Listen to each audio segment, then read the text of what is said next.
vendia drogas, não muito tempo, mas um tempo suficiente, a qual estava me levando para um caminho de morte. E aqui eu vim compreender que realmente o que eu fazia não era certo. E é como diz o provérbio mudando, né, que mente vazia é a oficina do diabo.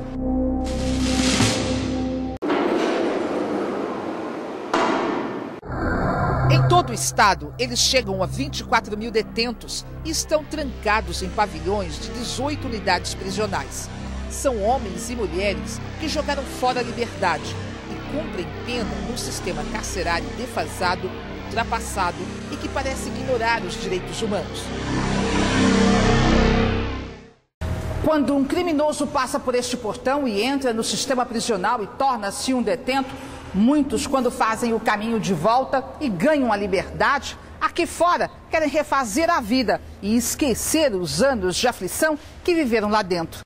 No entanto, 85% dos detentos voltam a cometer crimes. E, de acordo com a Justiça, em menos de um ano, eles retornam aos presídios. Quantas vezes você já passou pelo sistema penitenciário do Estado? 3 vezes. E a gente, quando tem várias amizades assim diferentes, né, aí a gente vai naquele embalo e... Eu passei 4 anos na rua procurando um emprego, mas não consegui. Então, através da bebida, me posicionou fazer o mal novamente. Eu voltei de novo para a cadeia. E por falta de apoio, por falta de oportunidade, que as pessoas não dão ao reeducando que quando chega lá fora, porque é ex-detento, porque passou por uma prisão, a rejeição os leva a praticar novos crimes. Mas será que o preconceito é a grande barreira que impede o ex-detento de entrar no mercado de trabalho? Infelizmente, há um certo preconceito e precisa mudar, né?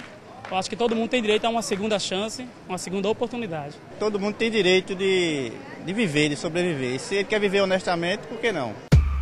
Na verdade, o preconceito pode ser considerado como uma das menores etapas a serem vencidas pelos ex-detentos. De acordo com o Poder Judiciário, 90% não sabem ler e escrever e alguns chegaram aos 30 anos e nunca exerceram uma profissão. Eu mesmo estou com 30 anos de idade, nunca trabalhei, nem fichado, nem... Não, nunca trabalhei. Não tem uma profissão? Não tenho nenhuma profissão. O que está por trás de tantos assaltos a bancos e homicídios? Vanessa de Araújo é uma das 96 psicólogas do sistema carcerário de Pernambuco e diz que a resposta para um índice tão alto de reincidência não é simples. O que pode levar uma pessoa a retornar à criminalidade seria o contexto social em que ele possa, onde ele vai ser inserido após a saída da prisão. Pode ser também característica de personalidade no sentido de ser influenciável, ser uma pessoa que se deixa influenciar pelo meio, pelo contexto familiar, pela falta, por alguma carência. Os guardiões da lei são mais severos nas palavras e condenam os responsáveis pelo sistema. O juiz Adeildo Nunes afirma que se a lei de execuções penais, que prevê escola para todos, trabalho social de reaproximação, assistência médica, profissionalização e tratamento de combate às drogas fosse cumprida, o índice de reincidência seria menor. Que nós não temos conseguido ressocializar, porque ressocializar do ponto de vista que a lei quer é oferecer ao preso aquelas condições que ele não tinha quando ingressou no mundo do crime. Infelizmente, os nossos presídios não atentaram ainda para a necessidade de construir escolas, de educar esses presos, de oferecer uma profissão, enfim, dar a ele a oportunidade dele se recuperar e, quando cumprir a pena, retornar a uma convivência social em harmonia com a própria sociedade. O Estado não sabe ao certo quantos ex-detentos voltaram ao sistema em 2011, mas cerca de 3 mil deles ganharam liberdade com os mutirões carcerários. Muitos podem responder a outros processos. Este livro tem o nome de 10 mil homicidas reincidentes. A maioria está em liberdade.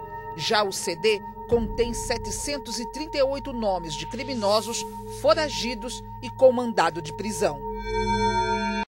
Os mutirões carcerários, eles são muito importantes. Inclusive ajudam a desafogar, o sistema penitenciário. No entanto, havemos de ter um olhar diferenciado quando da análise desses processos, para aquelas pessoas que são reincidentes, especialmente os homicidas. Esse cadastro criminal, ele vai inclusive ajudar também aos juízes por ocasião dos mutirões carcerários. Suspender a saída no Natal e Ano Novo, medida tomada pela Secretaria de Defesa Social em 2011, de certo foi uma alternativa para evitar o aumento da violência no período de festas. Mas para a presidente do Conselho Estadual dos Direitos Humanos, Vilma Mello, a medida é também o reconhecimento de que o Estado não prepara os reeducandos para o convívio em sociedade.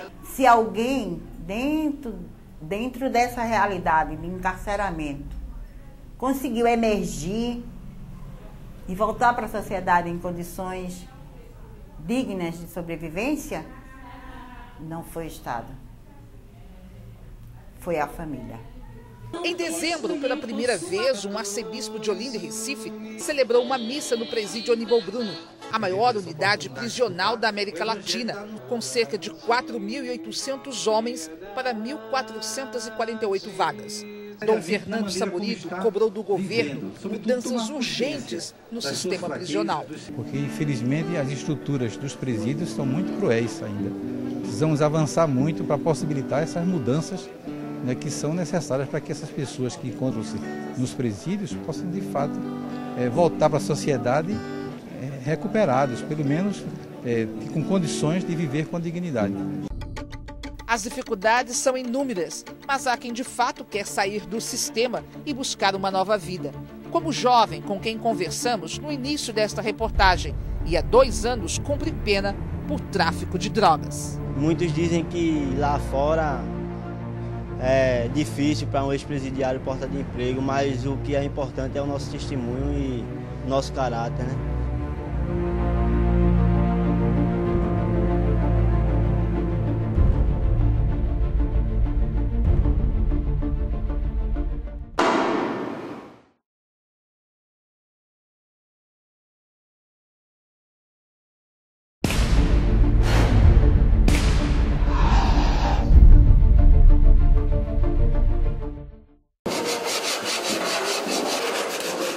Das mãos que um dia cometeram um crime, uma lixa vai e vem sobre a madeira, dando acabamento a um brinquedo. O pincel desliza e surge o colorido da peça, e o sonho de uma profissão ganha forma.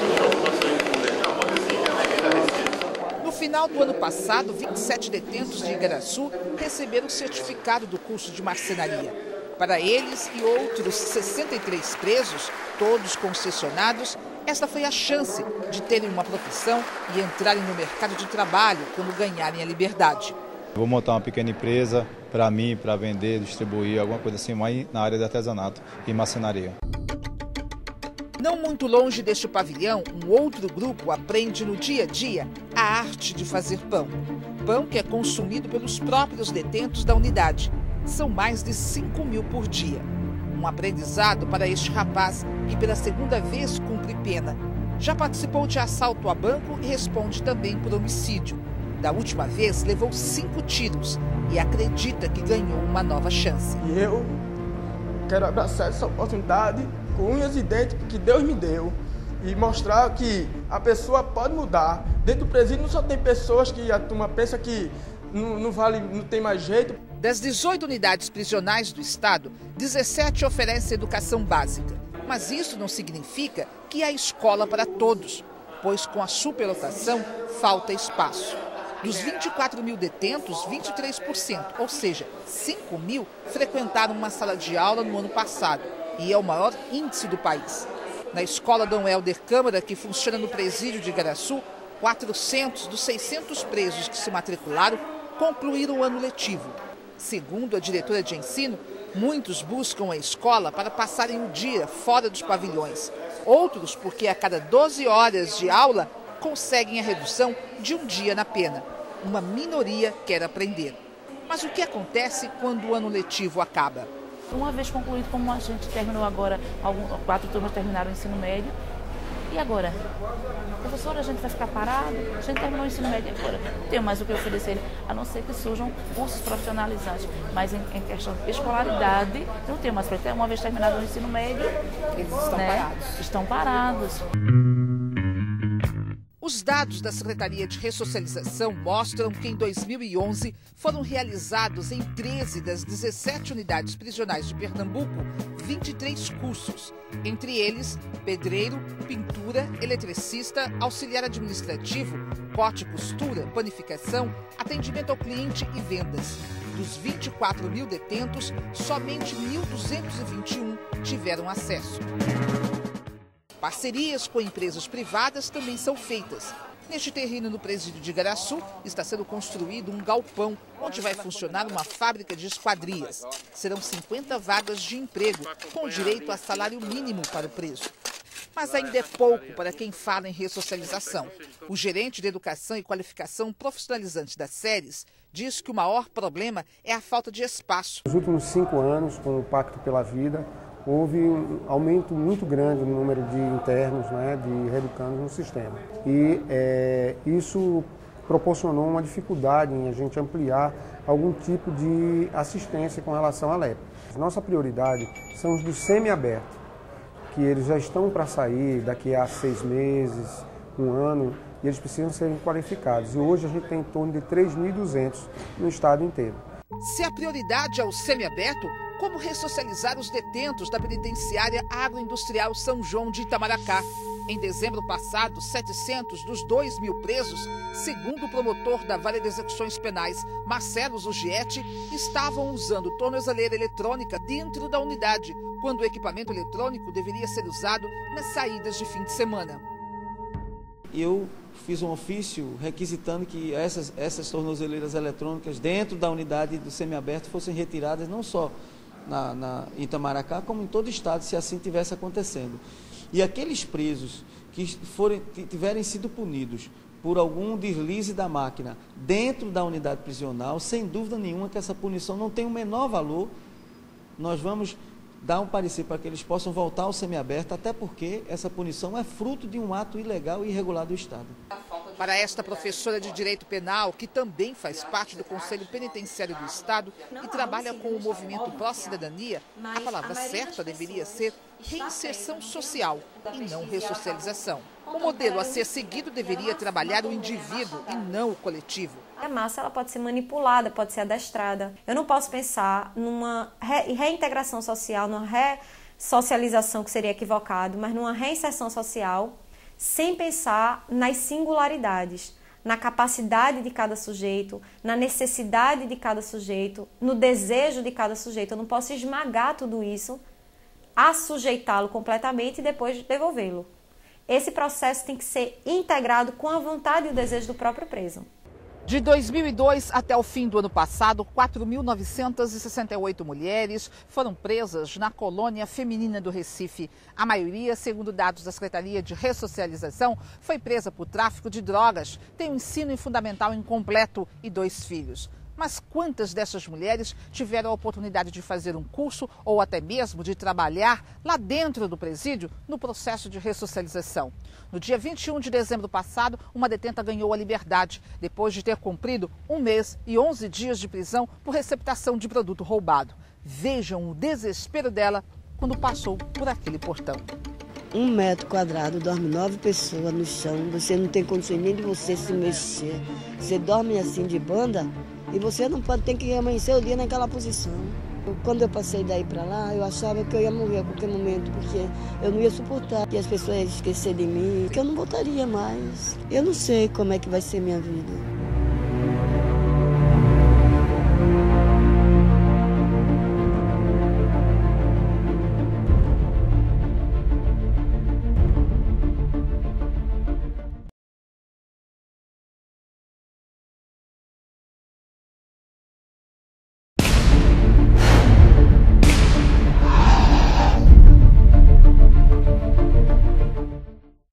Para contratar um ex-detento, a Lei de Execuções Penais e o Regulamento da Previdência Social estabelecem os seguintes incentivos aos empresários. O trabalho do preso no regime aberto e semiaberto não está sujeito à CLT. O empresário fica isento de encargos como férias, 13º e FGTS. A remuneração mínima corresponde a 3/4 do salário mínimo. mas é preciso um convênio entre as empresas e o governo. Se contratar um apenado pode custar menos que o empregado comum, por que não contratar presidiários para trabalhar na construção dos empreendimentos que estão sendo implantados no Estado? Eles são os primeiros suspeitos de qualquer problema que ocorra, mesmo indevidamente. Eles são os primeiros que estão sendo postos à margem da convivência social com os outros trabalhadores, e tudo isso implica na não aceitação de bom grado dos empresários dessa mão de obra disponível. No site do Conselho Nacional de Justiça, uma outra oportunidade de trabalho. É o projeto Começar de Novo, uma parceria entre os tribunais de justiça, governos estaduais, empresas e entidades da sociedade civil. O programa tem na oferta de capacitação profissional e de emprego a principal estratégia para reduzir a reincidência criminal. O detento tem que acessar o site. No entanto, o Conselho Nacional de Justiça esqueceu que a maioria dos presos tem baixo grau de instrução. Em Pernambuco, segundo o Poder Judiciário, 90% da população carcerária são analfabetos ou analfabetos funcionais. Como que uma pessoa analfabeta, presa e sem saber utilizar um computador vai entrar no site do CNJ para procurar emprego adequado à disponibilidade ou à mão de obra que ele pode dispor, depois procurar um magistrado ou um serventuário do Tribunal de Justiça dizendo que tem interesse naquela vaga para que ele seja entrevistado. Então é um caminho muito árduo e muito difícil e praticamente inacessível para essa pessoa que quer trabalhar. Pouco mais de 300 detentos do presídio Aníbal Bruno são alfabetizados, de acordo com as séries. Uma realidade triste para a unidade que é considerada a maior da América Latina, que foi motivo de denúncia à Organização dos Estados Americanos e que, segundo o Conselho Nacional de Justiça, por trás destas paredes, mantinha um comércio de celas e cantinas. Para manter o controle de um presídio que na prática se transformou em penitenciária e mantém quase 5 mil detentos, a proposta do governo foi dividir a unidade em 3. Mas como assegurar o processo de ressocialização num presídio que foi considerado o pior do país e que mantém o mesmo espaço? Como garantir que todos vão ter direito à educação e a cursos profissionalizantes? O Estado acredita que é possível e que a transformação do velho para o novo é o primeiro passo. As novas unidades são o Presídio Marcelo Francisco de Araújo, o Presídio Juiz Antônio Luiz Lins de Barros e o Presídio Frei Damião de Bozano, que tem capacidade para 1.200 detentos e a de segurança máxima. Aqui nós vamos ficar com presos, com detentos de 4 processos acima. Significa aqueles que são reincidentes. A nossa equipe foi a primeira a entrar no complexo Aníbal Bruno depois da divisão. E o presídio que visitamos foi o Frei Damião de Bozano. O quadro de chaves na parede deixa claro que a figura do chaveiro não existe mais. Já o muro que separa as 3 unidades tem 5 metros de altura por 900 de extensão. Esta área era conhecida como Morro no antigo Aníbal Bruno. Aqui, além de educação escolar, os detentos passaram a ter atendimento médico, odontológico, uma padaria, uma cozinha com estrutura para a produção de 3.600 refeições por dia e ainda uma cozinha-escola que vai ser construída neste terreno. É um projeto de forma inédita no país, né, que a gente vai montar um módulo de ensino dentro da unidade prisional. Na verdade, está programado para as 3 unidades do complexo Aníbal Bruno, em que vão funcionar 4 salas de aulas, em que a gente vai ensinar toda a parte de cozinha para os reeducandos. Ao todo, ao longo do ano, vão ser 1.200 reeducandos treinados. Eles vão aprender a parte de churrasqueiro, cozinheiro, confeiteiro, padeiro, todas as áreas envolvidas com a alimentação. Então, é uma empresa qualificada para fazer isso.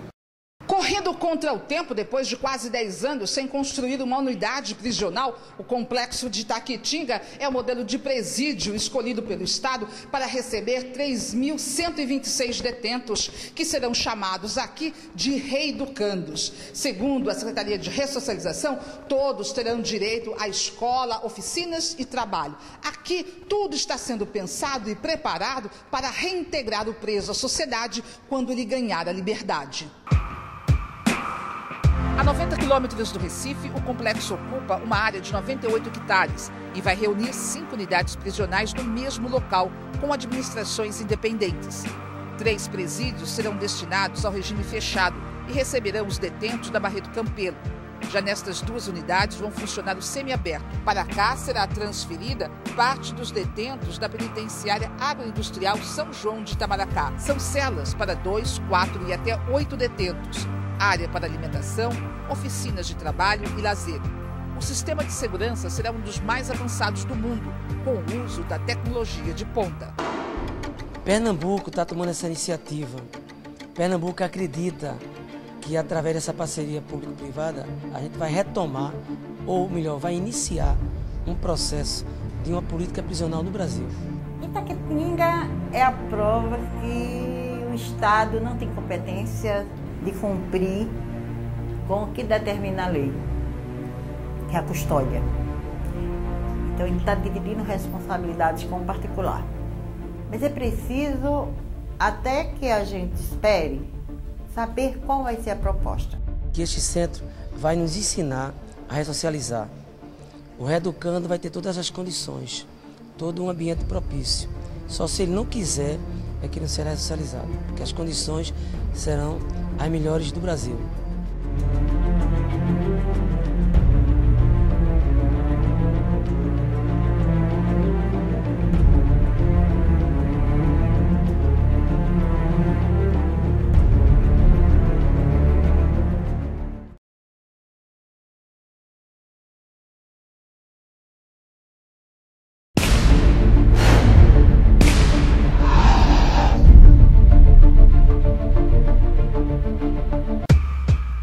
Daqui a 4 meses, esta mulher vai completar 31 anos de casada, dos quais 27 o marido passou preso. Uma história de companheirismo, superação e amor. As coisas que ele fazia, graças a Deus que ele nem fala mais, nem pensa, e é outra pessoa, totalmente diferente, outra pessoa. Dono de casa, responsável. Acusado de 30 homicídios e condenado a 80 anos de prisão, há 3 anos ele vive no regime aberto. Passou por 3 unidades prisionais, foi cozinheiro e hoje, ganhando um salário mínimo, sem direito a férias e 13º, trabalha como motorista. Antes eu era chefe de uma quadrilha de criminosos, né? De grupo de extermínio. Hoje eu sou chefe de uma família, de uma grande família. Essa é apenas uma das 1.968 histórias de detentos que receberam nos últimos anos apoio da Secretaria Executiva de Direitos Humanos do Estado para recomeçar a vida fora dos muros da prisão. Uma casa de apoio foi implantada para acolher quem sai das unidades e não tem para onde ir. Desde que a casa foi criada em abril de 2011, com 15 funcionários, cerca de 60 pessoas passaram por aqui. 35 chegaram a ficar por mais de 30 dias. Hoje, a casa, que tem capacidade para 50 pessoas, abriga 15 ex-detentos. Muitos estão em fase de reaproximação com a família. Outros, por estarem sozinhos, estão aos poucos sendo reintegrados à sociedade. Aqui ele encontra a acolhida, o tratamento, que se for drogado, se precisar, faz o encaminhamento, e encontra o apoio para a retirada de documentos, para a inclusão escolar e principalmente para a inclusão produtiva. Oferecemos a mão de obra, a isenção dos encargos sociais, tendo em vista que eles estão vinculados à lei de execução penal e não à de consolidação das leis trabalhistas. A CAEL, Casa de Acolhimento a Egressos e Liberados do Estado, mantém convênio com 21 empresas, das quais 7 são privadas. Nesta empresa, no município de Paulista, dos 150 funcionários, 58 são detentos do regime semiaberto. Além desses, outros 20 detentos que concluíram a pena foram contratados, passaram a ter carteira assinada e todos os benefícios de um trabalhador. Uma sensação muito boa de alívio, de saber que vou continuar trabalhando, se tiver força de vontade, consegue. Após ele cumprir a pena, recebeu o alvará de soltura do juiz, eu tenho o prazer de assinar a carteira dele. Porque se você não assinar a carteira dele, qual vai ser a perspectiva de vida dessa pessoa? Ele não vai ter, quer dizer, você só vai usufruir dele quando ele é um apenado e quando ele está solto. Você vai jogar ele na rua? De maneira nenhuma. Aí é que você tem que dar oportunidade para ele mostrar e ele sentir que você acredita nele. A Secretaria de Ressocialização mantém o mesmo tipo de convênio com outras 30 empresas. E o Tribunal de Justiça já conseguiu empregar temporariamente 75 detentos. tempos nós já trabalhamos com 75 pessoas em 3 grupos de 25 e conseguimos apenas 12 empregos para eles, mesmo assim atividades mais brutas de limpeza, de faxina, etc. Então o mercado é muito fechado e mesmo eles estando munidos de uma carta de apresentação expedida pelo Tribunal de Justiça de Pernambuco, eles têm dificuldade de serem aceitos no mercado. Este empresário diz que não se arrepende de ter contratado mão de obra carcerária. A Secretaria de Ressocialização ela dá um suporte muito grande, acompanha e quando há qualquer problema ela ajuda a resolver. Sai ganhando o Estado porque melhora o índice de ressocialização. Sai ganhando o empresário com a redução de custos e sai ganhando o reeducando, porque ele passa a ter renda também que de outra forma não teria. Mas nem todos esperam pela carteira assinada. Este rapaz foi assaltante de banco, cumpriu 9 dos 17 anos a que foi condenado. Trabalhou como faxineiro, serviços gerais e hoje tem seu próprio negócio. É artesão na Casa da Cultura. Algumas vezes sim, eu pensei em voltar para a vida do crime, que no começo eu encontrei um pouco de dificuldade, mas tive força de vontade e teve pessoas que apoiou. É como eu digo, a confiança é o que leva a gente a acreditar que futuramente a gente pode conquistar qualquer coisa, né? Então foi através dessa confiança, as pessoas que confiaram em mim, eu tive medo de decepcionar elas, que lutei para conquistar esse espaço aqui, né? E minha dignidade novamente. Aos 56 anos, este homem é um exemplo de luta e perseverança. Passou 12 anos no Aníbal Bruno e, vivendo quase na miséria, vende doces para sobreviver. Queria fazer muito mais coisas, né? Se eu tivesse um comércio, né? Eu trabalho, faço pizza, faço bolo, mas não tenho condições, né? O meu sonho é botar um comércio para mim. Conseguir entrar no mercado de trabalho vem junto com um outro desejo, o de aprender a ser livre, sem se preocupar em esconder o rosto e não divulgar o nome, como o que aconteceu com todos os detentos e ex-detentos entrevistados nessa série de reportagem.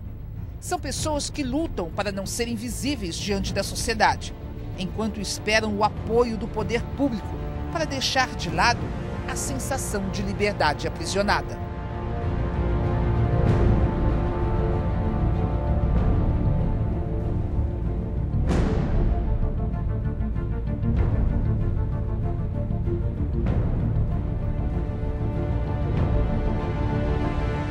Deveria ter mais assistente social e psicólogo, deveria ter mais incentivo à escola, deveria ter mais vaga de trabalho, tanto na unidade quanto fora, né? As firmas deveriam contribuir, né? Se querem que o índice de criminalidade baixe, deveria todo mundo se unir para tentar amenizar, né?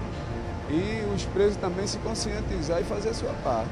Se não se dá oportunidade, deixa a pessoa ociosa presa, se ele não aprendeu nada, ele vai voltar a fazer a mesma coisa, vai voltar pior do que já era.